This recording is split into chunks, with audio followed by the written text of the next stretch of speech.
In the latest episode of PerryPOD, I chat to the incredibly talented Issa Batrane. For those of you listening to the audio only version of this podcast, make sure you head over to YouTube to watch this incredible intro. Issa is just downright showing off his amazing skills on the court. So, who is Issa Batrane? He's an incredibly talented beach volleyball athlete who competes for England all over the world and is trying to secure a spot at the Tokyo Olympics later this year with his teammate Freddie. He has a passion for not only his sport, but a strong calling for recycling, sustainability, and reusability. Also, stick around to the end to hear some questionable quickfire answers from Issa. But first, a little bit about our relationship. Issa and I have only known each other for a few months, but I can absolutely wholeheartedly guarantee in that time I've found out exactly nothing about beach volleyball. How do you get into beach volleyball in the UK? Like that's to me that's not a thing. Like I play table tennis, which isn't a thing in the UK, but beach volleyball in the UK like that doesn't add up. Yeah, that's it's definitely a little bit difficult. Let's just say ideally we want to spend the winter months away from the UK.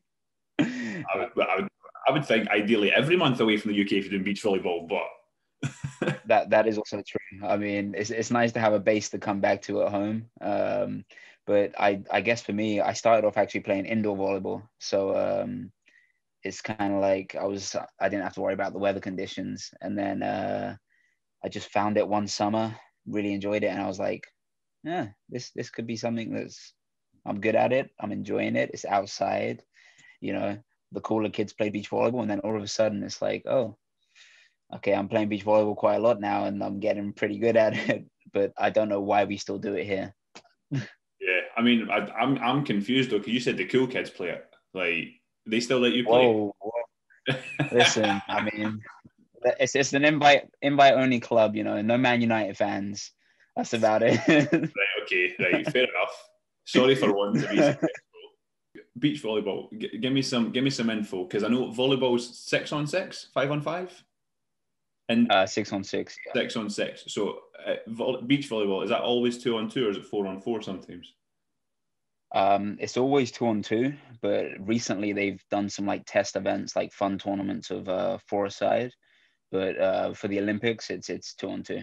Right. Okay. And how does the scoring work? Because me, I know nothing. I feel awful. I'm a terrible host. I know nothing. I need It's you to okay. enlighten me. Show me the ways. So it's a bit similar to like I think badminton, table tennis. I'm pretty sure it goes as high scoring. So it's a race to 21. Right. You got to win by two clear. If it's one set each, you go to a third set, and it's a race to 15. Again, you got to win by two clear. And because obviously you have the weather conditions where it can be maybe wind blowing into your face on one side because the ball moves quite a bit in the wind. In the first two sets, you change ends every 7 points, and then Right. in the third set, if it's played, you change ends every 5 points. So they try and make it fair, but they also, it's also an opportunity for teams to really showcase their skill with the opportunity to play a lot of points. Yeah, definitely. And I suppose that must, depending on, as you said, depending on what way the wind's blowing and stuff, that would change your tactics like immensely. Oh yeah, hugely.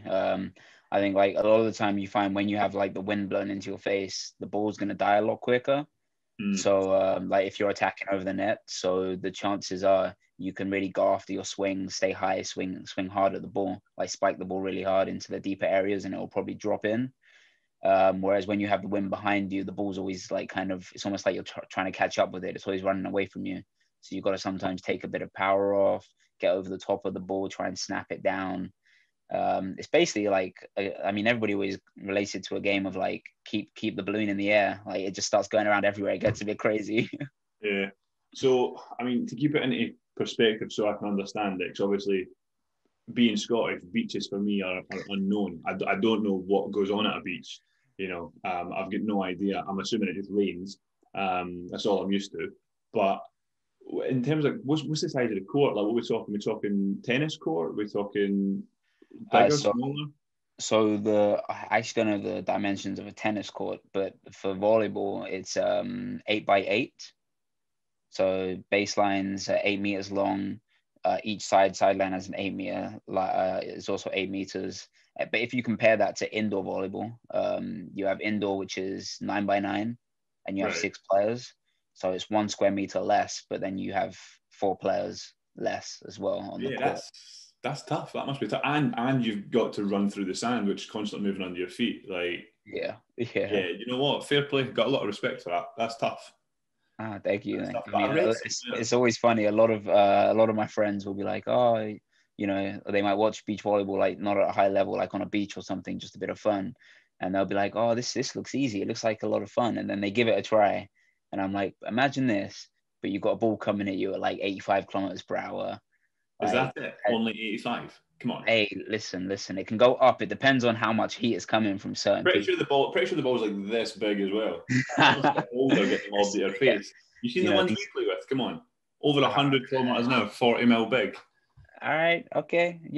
I mean, you also don't have to move so much around, but I can respect that. I go. Oh, hey, come on. I've got a feeling lightning me.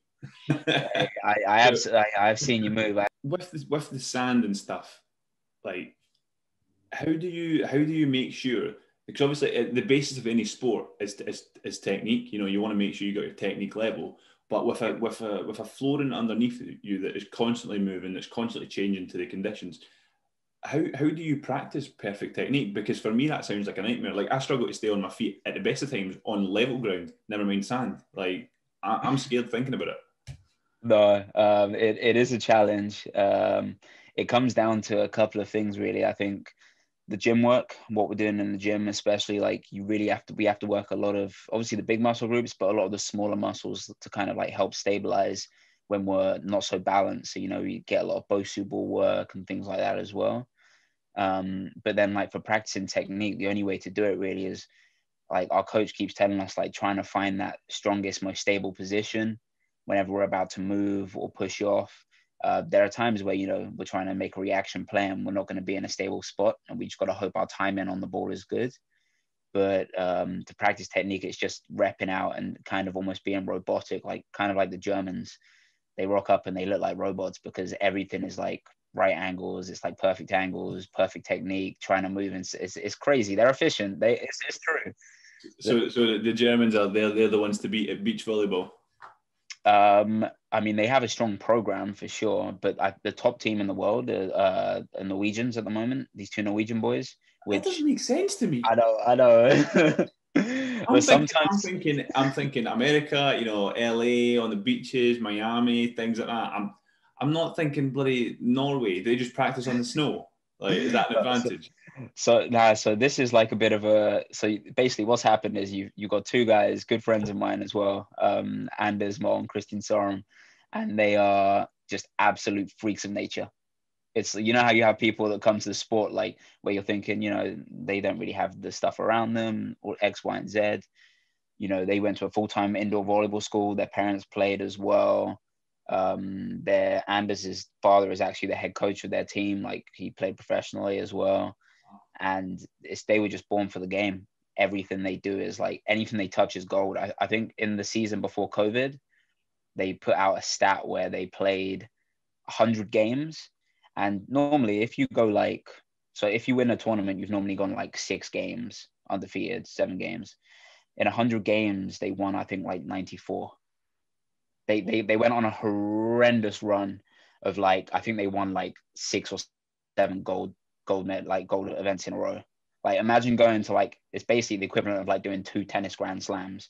Just like every event, every nation you rock up into, they win it. They win it. They beat everybody. They go undefeated. Disgustingly Like, successful. yeah. But other than them, the other nations are like USA, Brazil, Italy. People with beaches. It makes sense. Yeah. Yeah. So it's just, yeah. I read somewhere that you're a defensive player. Is that right? Yeah. So I don't understand how that works in beach volleyball, because for me, you obviously I know nothing about it, as I've said. Sorry again, but it's okay. you put it up in the air, spike it over the net. How do you play that defensively? Because surely for me, the aim of the game is to get that ball up high, so either myself or my teammate can jump in, smash it down. So how do you do that defensively? Yeah. So the position I play is the defender, but we still have to what we call side out. It's where the other team serves at us. We then pass the ball up, set it up, and then we still try and be aggressive, attack it into good zones to win a point. But the reason why I'm a defender is because my partner Freddie, he's the blocker of the team. So when we serve the other team, you have a blocker at the net who's the first line of defense, and defender in the back who's kind of trying to read the game and sweep up the balls anywhere, try to get the ball up and then make a counter attack. So the reason why I'm the defender, I never like to say it because I can block. I've got a few blocks on the international scene before, but it's because my partner Freddie is 6'9". I'm about like 5'10", 5'11", I would say. So you're not short. You're not short. Freddie's I'm not short, but Freddie's also not just huge. That's the crazy thing. Yeah, like the average height for defenders in beach volleyball, I would say in today's game is about like 6'4". Right. 6'3", and then the average height for blockers are like 6'9", 6'10", 6'11".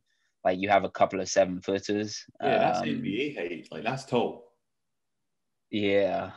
So he's a big. So the thing is that they got to be big. Like the blockers have to be big, but they've also got to be able to move on the sand and be strong and being able to keep positions in the air and stuff like this. So it's tough.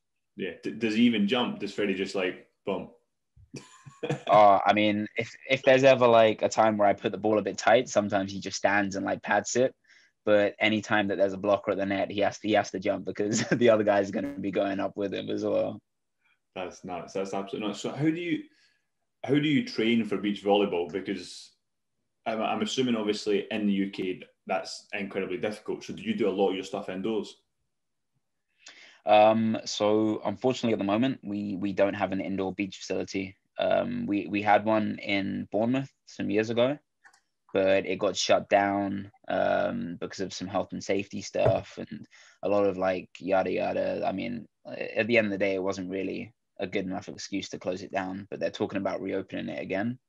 But for me, so last year I was living before COVID and stuff, I was living in the Netherlands during the winter because the Dutch program is firstly a very strong program, but they also have in just one city alone, I think there are like 4 or 5 indoor beach volleyball venues.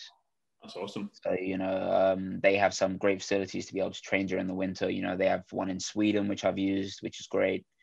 They have them in Italy, a few different places, like quite a few different places. But unfortunately here, this winter, we've just had to suck it up and kind of bear the cold and train outdoors in our compressions. I'm pretty much in my joggers and like gloves for like the first 25-30 minutes of the session. I can see you now, like full blown scarf and parker on, like pair of gloves, just sitting there shivering, like spike it for the goal.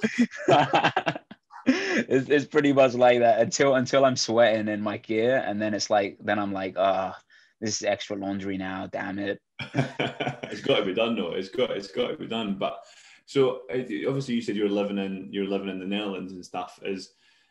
I've found that with table tennis, with it being a very niche sport, it's not your run of the mill thing. It's such a tight community, and countries are usually from other sports, bigger sports, more mainstream sports. It's almost like put the shutters down, turn the lights off, pretend you don't exist to the rest of the world. We're going to keep all of our secrets. But I've found with like smaller sports like table tennis, and what it sounds like is the same with beach volleyball, is that everyone just wants to help everyone because we want to see the sport grow. And that's what it sounds like. Obviously, if you've been living out in the Netherlands, is that the case that you found with it being a small sport, that actually is such a tight community?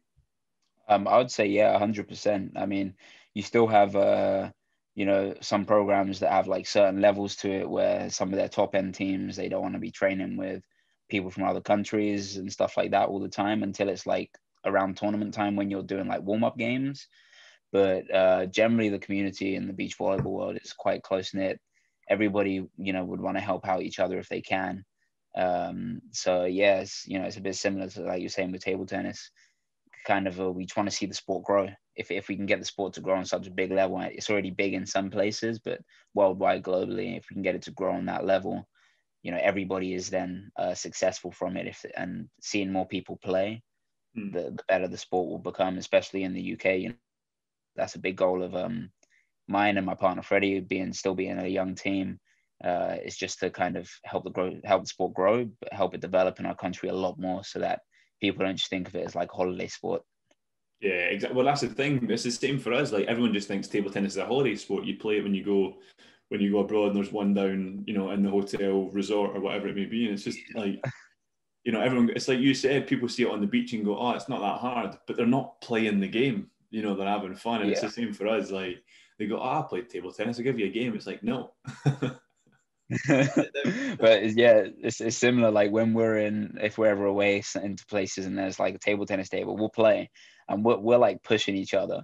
But then I'll see videos of like people who are competing, and I'm just like one of my good friends, Chloe Thomas, went to Bournemouth University, and I've seen her training, and I was just like, yeah, I probably wouldn't last. Like I probably wouldn't even get like 1 or 2 points. She'd probably have to like miss both serves or miss a Probably, serve yeah. for me to have to like get Yeah, a point, Chloe's good. get a couple of points. Yeah, so it's crazy when you actually see people in their sport at professional level. You have like a newfound like admiration for it. You're just like, okay, this is tough.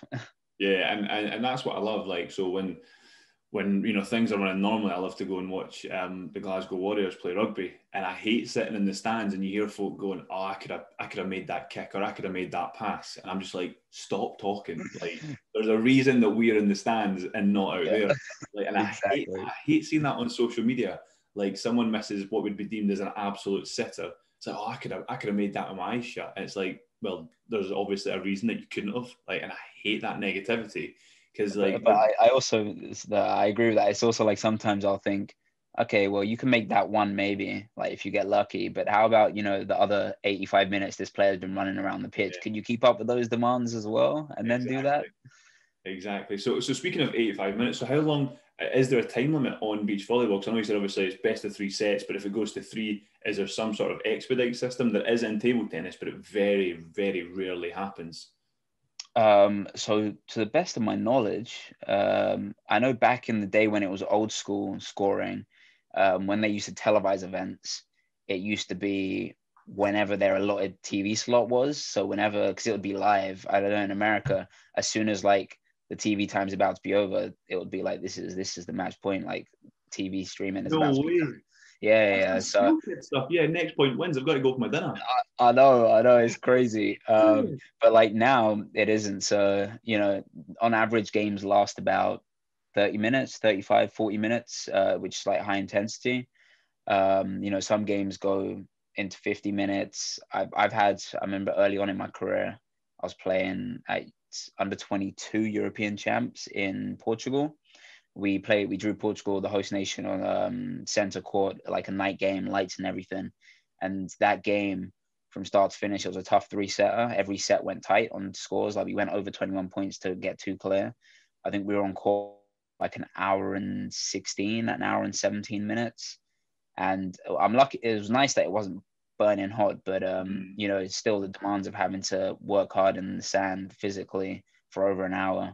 Um, it's tough. So as far as I know, in today's scoring, there isn't a time limit. You kind of just generally games don't go crazy long. Yeah. That sounds pretty cool though. I like the sound of that. Under the lights, nighttime in Portugal, just living your best life. Yeah, You've got a lot of time for that. Like I there's mean, none of that in I'm table also some I'm also someone that loves get like the crowd a bit. So being in Portugal and having the Portuguese fans hissing us whenever we're serving, for me, I was just like, this is a dream. I love this. Like, hate on me, guys. tennis. Yeah, give This me is more. beautiful. This is where I'm gonna come out and just make an even bigger play. I can see you now, just sitting there, like even in the nighttime, I can see you having your shades on, like blocking out the hate. I can see it.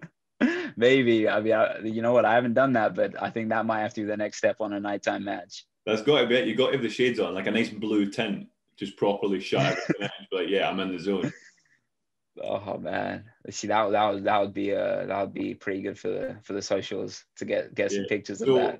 well, yeah. So obviously that sounds awesome, Portugal in the night. But where is the coolest place that you've played beach volleyball? Oh, it's I would say coolest place I played. It's one of two for two completely different reasons. One is it's either Langkawi in Malaysia. So we played there last, like literally was our last tournament, March 2020, and then we had to fly home.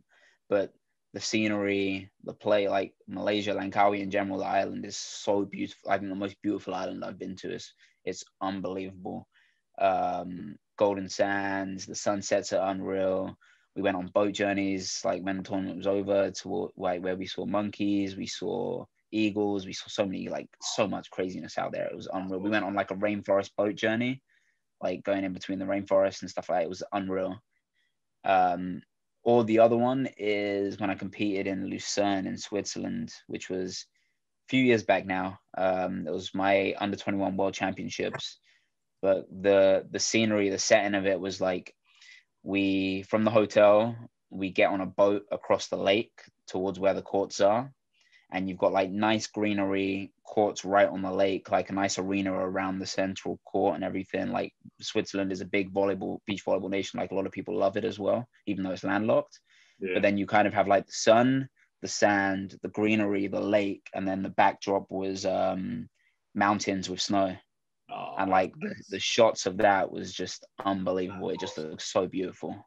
Yeah. So two completely different types of places, but both equally just beautiful. Yeah, I mean, to be honest, you've sold me. You know, if there's ever a para event, sign me up. I'll be dreadful, but you know what? I'm in it for the holidays. Hey, take you along, and then we can enjoy the scenery together. I'll be your lackey. I'll just like bring the bags, like no worries.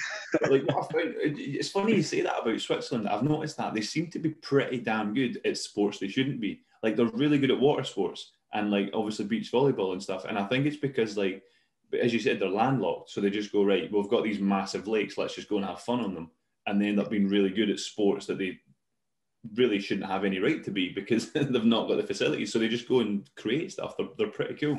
I think part of it is also, when people think of Switzerland, they think money. So for them, they'll be like, let's just throw money towards all these facilities. Let's just get it going. So speaking of money, then, how is beach volleyball funded in the UK?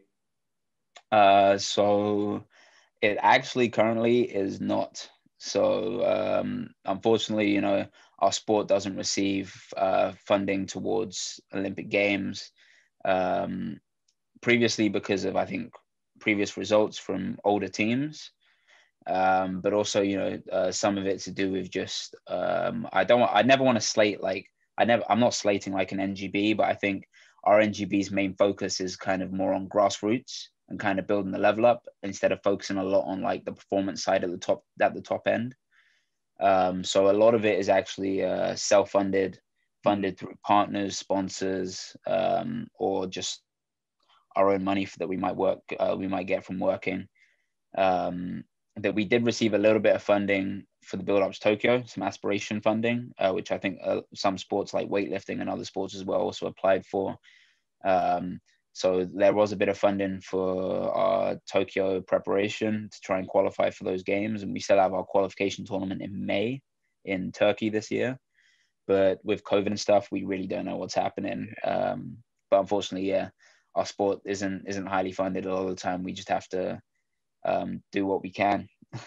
Yeah, I know, and that's the thing. It's difficult for athletes. Everyone thinks, because you're playing at such a high level, regardless of sport, that money's great, funding's thrown about, checks are blank, and you can go do what you want. But often in elite sport, sadly, that's just not the case. So you spoke about the qualification tournament in May. We're in a similar situation in para table tennis, but we're here to talk about you. So what's the criteria in May? Do you have to win it, or do you have to get a certain finish in the top whatever to go to the games? What's the criteria? So the one in May is round 2. There are 3 rounds to qualify. Round 2, so we already finished in the top 2 in round 1 back in 2019, where London actually hosted it. So it was awesome to play a kind of like a home event that was an international.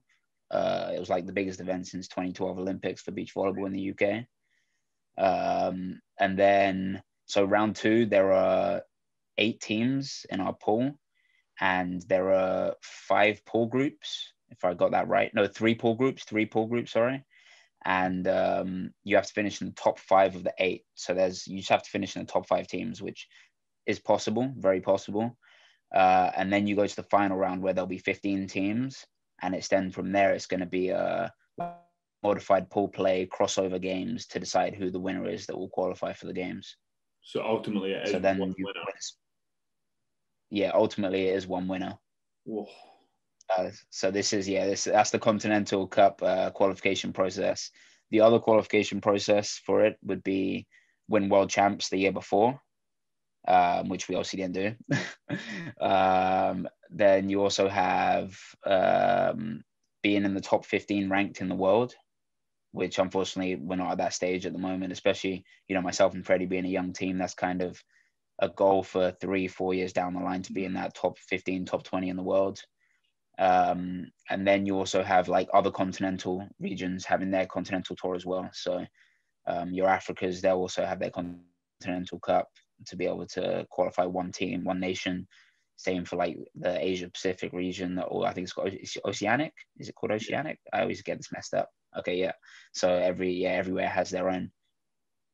Yeah. So I'm assuming then that's the top. So that from that, then that'd be top 15 teams in the world plus the 5 continents get to go. Yeah. So top 15 plus the 5 continents. So that takes us to 20. Then you have the host nation. They're also guaranteed a spot.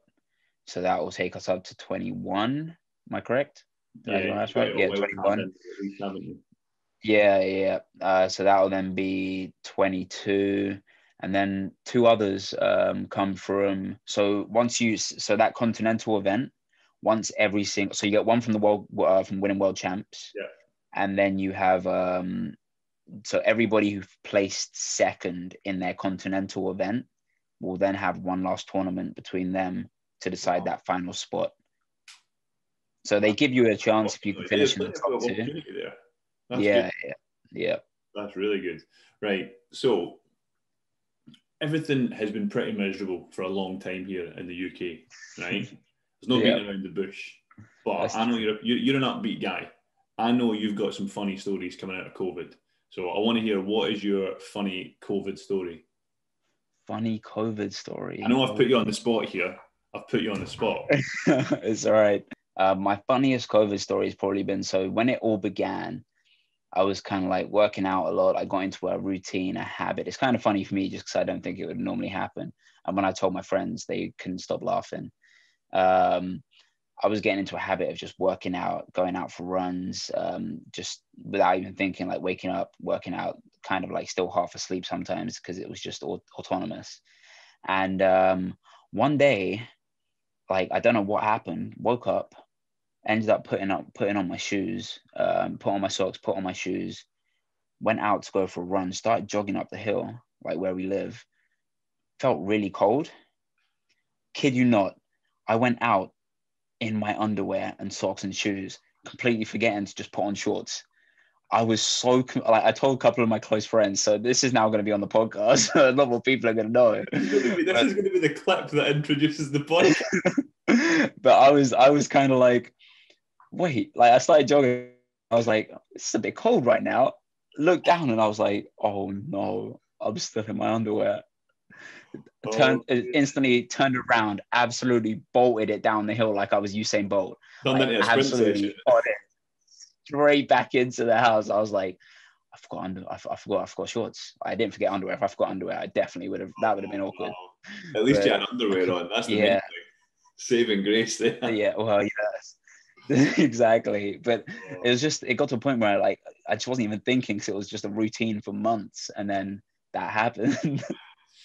Oh, that's brilliant. I got one myself. So my funny COVID story, as Siobhan's gonna kill me because it's not even my story, it's Siobhan's story. So we went to the supermarket one night, and so we get out of the car, we're unloading the bags from the back of the car, and if someone tells you, right, don't look, but this is what's happening, what are you gonna do? Oh, I mean, it depends. If it's like, normally you would just quickly look without thinking. You're gonna look. If someone tells me, whether it's like a little sly one over the side, or you're like, boom, you're gonna look. Someone says don't look, you're gonna look. Right? So we're unloading the car. And Siobhan's like, right, don't look. But there's a really, really creepy guy standing at the window just staring at me. I was like, what? And she's like, you don't look. So obviously the first thing I've done is gone, bang, looked. And I was like, where? And she's like, I've told you not to look. And I'm like, yeah, but I can't do anything about it unless I see what's going on. She's like, he's one floor up. He's just standing at the window looking at me. And I'm looking around, I've looked up and I've clocked him and I've just burst out laughing. She wants like, what are you doing? Like, stop it. And I'm like, have you not seen who it is? And she's like, what? I don't know the neighbours because we've just moved into a new area. And she's like, I don't know the neighbours. And I'm like, it's Danny DeVito. The neighbour had bought a cardboard cutout of Danny DeVito and stuck it in the window. And he waves at traffic all day, every day. Danny DeVito just waves at traffic all day, every day. Oh my gosh. Siobhan was terrified. She's sitting looking at it. She's like, he's so creepy. He just won't stop staring at me. And I'm like, it's Danny DeVito. You're there like, you don't know who that is. Come on, man. You just gotta understand what's going on. Exactly. I was weak. She was like, who the hell is Danny DeVito? And I was like, you need educated. Like, it was ridiculous, but I couldn't believe it. And also, the neighbour still has him there. Like, it's been over a year now, and Danny's just chilling at the window. We also you got to understand. Weird. There was also someone like a couple of streets away that when the whole Tiger King thing came out, got this little like Suzuki SUV type thing, right? And so I don't know if they work at a circus or whatever, but they've got a giant like tiger teddy. I mean, this thing's huge, like life-size tiger teddy. And as soon as Tiger King came out, this thing was strapped to the roof of their car for about 3 months. I would see them going up and down, like going to the shops or going to work or whatever. And I'm like, why have they got a tiger? And I was like, oh, it's yeah, very good. And I was just like, it's brought out some funny characters, and COVID's brought out some weird aspects as well. We've got Danny DeVito and tigers on top of cars. It's nuts. So what's the script then for you this week? Obviously, you got a camp coming up at the weekend. Is that like a 2-3 day thing, then back home and then back to London, or? No, yeah, I got a camp this weekend. It's technically a selection camp for between 3 teams for the Olympic qualification tournament, because it's played a bit like Davis Cup. So you got a 1 and a 2, and they match up against like the opposite 1 or 2. Right, and then if it's 1 game each, they then play a golden match. So it's 2 teams going out of 3. So we got that selection camp. And then we're actually training. I'm going to stay up in London in the accommodation that I have there, and stay there from Monday through till Thursday training. Brilliant. And then because it's been like quite an intense period, coach has said I can have like next week, Friday, Saturday, Sunday off. So I'll probably head back to Brighton on Thursday night or Friday morning, kind of just spend it with my family again, and kind of just chill. It's nice to be by the sea, I guess. Yeah, no, that's the thing. Is everyone I know from down in that area of the country, they all say it like it's so nice being at home, being by the sea, and that's something that, I mean, I know that you're a big advocate for sustainability and reusability and things like that. And is that because of your sport and being on beaches and being down by the water that you see the impact of things like pollution and plastic, and obviously that has a massive effect on your life? Oh, 100%. I even remember from like an early age, my mum was always a big driver of, recycling, reusing things. Like she's kind of like driven that message into me. But then playing a sport where I'm at the beach, the amount of, even when we go to a beach, plastic bottles left by courts, rubbish everywhere, cigarette butts, I see people throwing stuff into the water that's just like trash. And I'm just thinking, like, with like how things, with how the world is getting gradually worse and worse with climate change and with everything, just like you see what happens to the sea life. You see photos of them with plastic in their mouth. I think the famous one is like a straw caught up in a turtle's nose. I think it was like, that was a pretty gruesome one. You just see like so many people just not even thinking about what they're doing, and they don't realize how important it is to look after, like, our wildlife, our beaches, especially with the amount of like deforestation going on. Like, we really only have one planet. As soon as we mess this one up, it might not be super bad for us right now because we might only live X amount of years, who knows?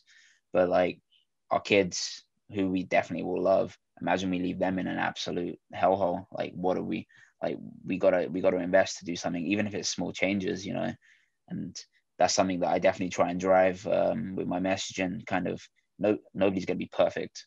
There are times where I've bought stuff and it's plastic. There are times where occasionally I might not want to recycle in the evening, and I have to pick through stuff, and I'm like, oh man, I'll do this tomorrow, whatever. But so many small changes we can make can have such a big impact. Like, if I manage to put out a message, hopefully one day I have like millions and billions of following all over the world.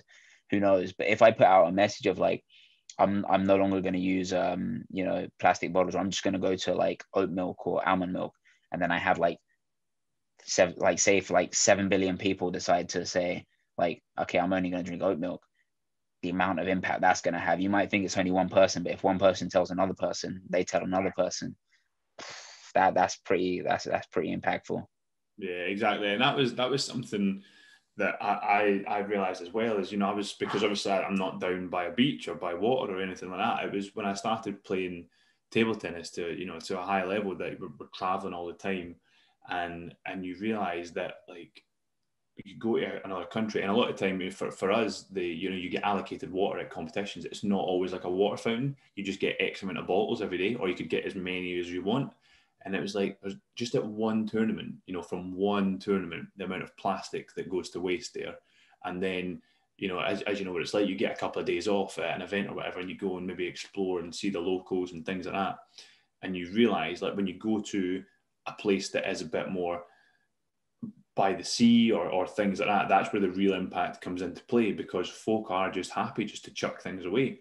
And as you said, like, it has a devastating impact, and we're not asking people to be perfect, because, as you said, no one is. We're all guilty of buying a plastic bottle, or maybe not recycling to the best of our ability, and everyone's guilty of that.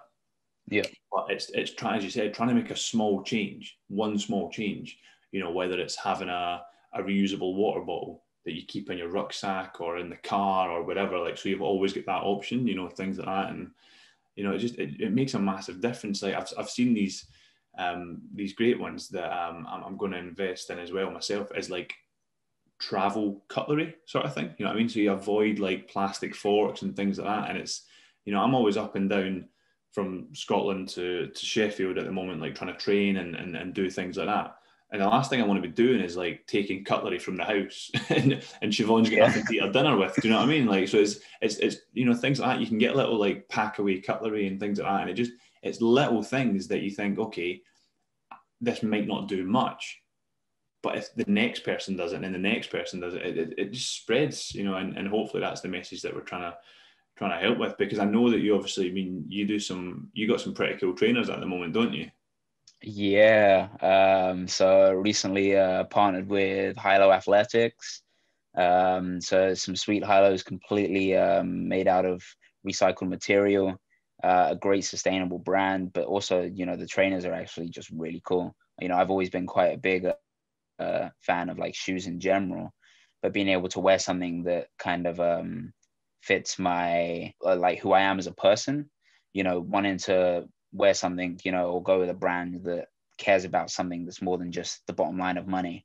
They care about trying to have an impact on the planet. Like that's such a cool thing. And I wear those a lot of the time, and also the greatest thing is that I can just throw them in the washing machine and nothing, and like they get cleaned and that's it. There's no worry about it.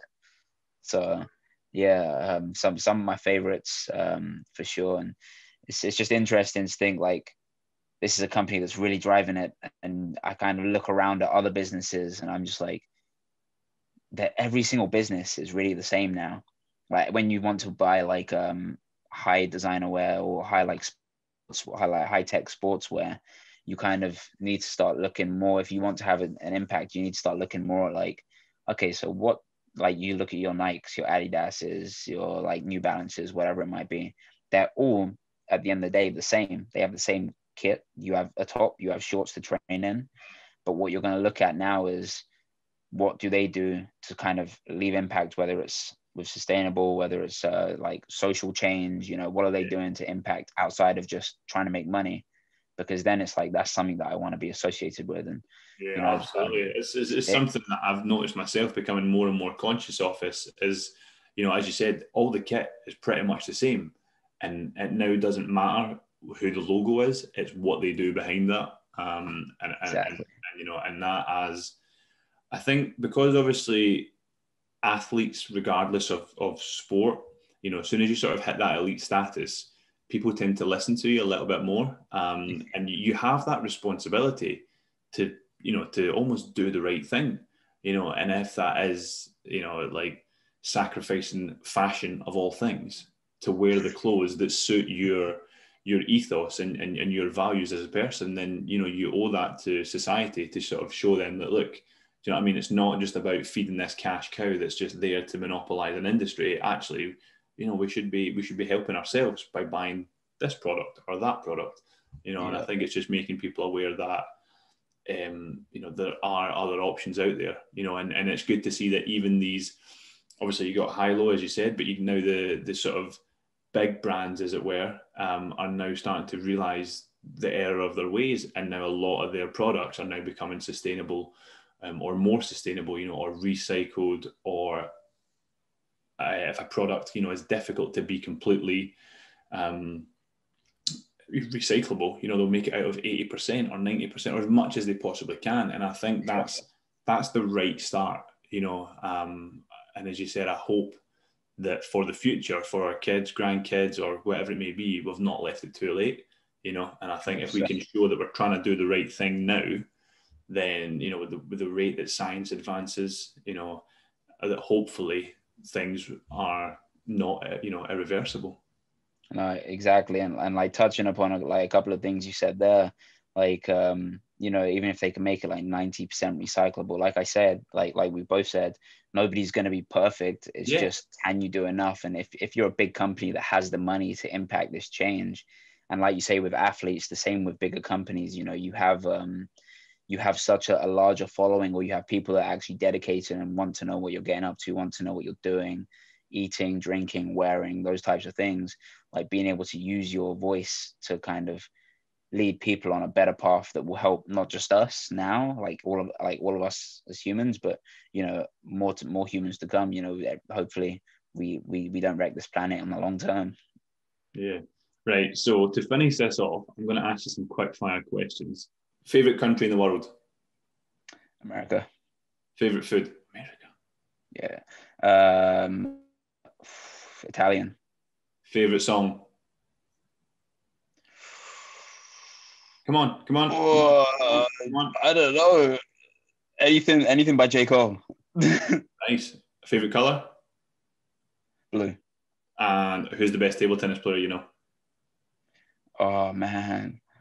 Well, Chloe Thomas, table tennis. Para table tennis. You did specify. All right. Sorry, Martin Perry. You didn't specify. No, I tell you what, Chloe would absolutely have me in her back pocket. She definitely would. Chloe's a great player. I'll give you that. It's not bad. There you go. Another episode of PerryPOD finished. Make sure you keep your eyes and ears peeled for the latest episodes coming in the next few weeks.